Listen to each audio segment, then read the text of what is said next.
Good evening, I'm Kurt Gutgsell. Workouts for high school sports are cranking back up at Jasper. The Wildcats will start on Monday. JHS Athletic Director Brian Lewis details the plan at Jasper. We've got a plan that's designed in conjunction with the IHSA, the governor's office, the health departments, our superintendent, Du Bois County corporations, that we feel pretty confident about, that we can bring kids back in and start getting them in touch with their coaches and getting them conditioned and back to a point that we can start thinking about playing athletics in the fall. And we think we can do it safely. Now, this changes day to day, hour to hour. It could change later today, it could change Monday, it could change 3 weeks from now.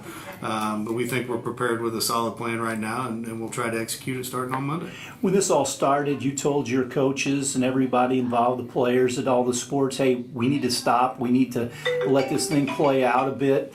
Were you confident that everybody did what they were supposed to do during this time off? I do. I think our coaches have been great. The number one message we were telling them was be patient. Everybody was on their edge of the seat, me included, trying to figure out, what's it going to look like? When are we going to get back? How are we going to get back? But we just kept telling our coaches, be patient. When we have a plan, we'll get it to you.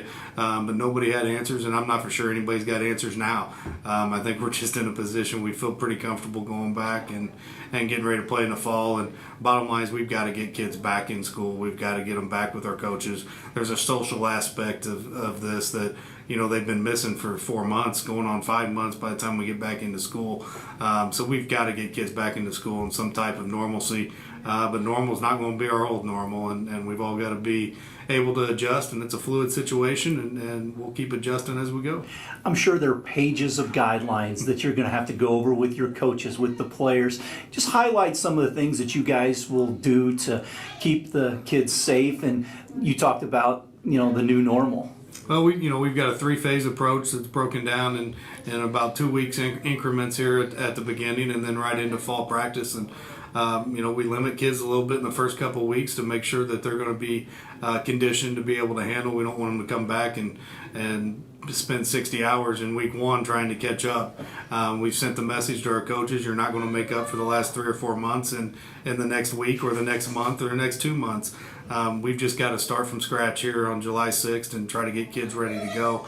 We're increasing our sanitation guidelines. We've closed locker rooms until the start of fall practice. No sharing of equipment, bring their own water bottle, things that we can control that will keep our kids safe and try to mitigate the transmission of COVID-19. We're going to live with it. It ain't going anywhere. We just got to figure out how to go on with life and mitigate that transmission as much as possible and keep our kids and our fans and our community safe.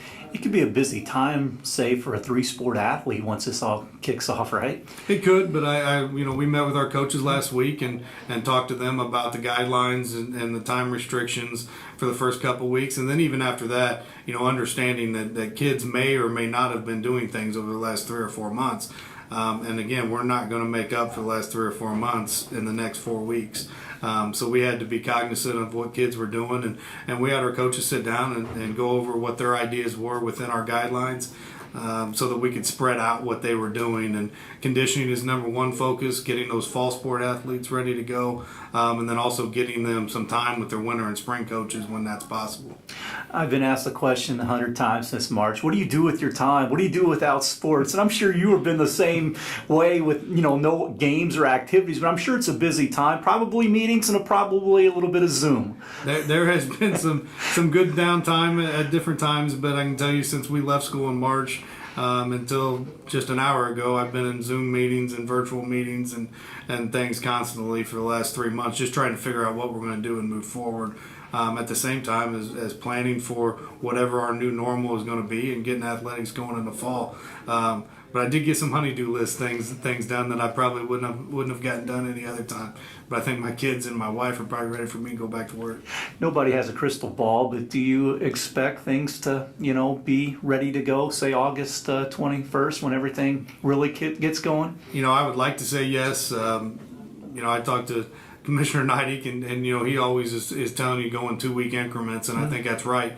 We're going to start Monday, and we'll see what 2 weeks after that looks like. But I think we're all pretty confident of getting started in the fall. And the consistent message that we're telling our coaches and our kids is we're going to start July 6th.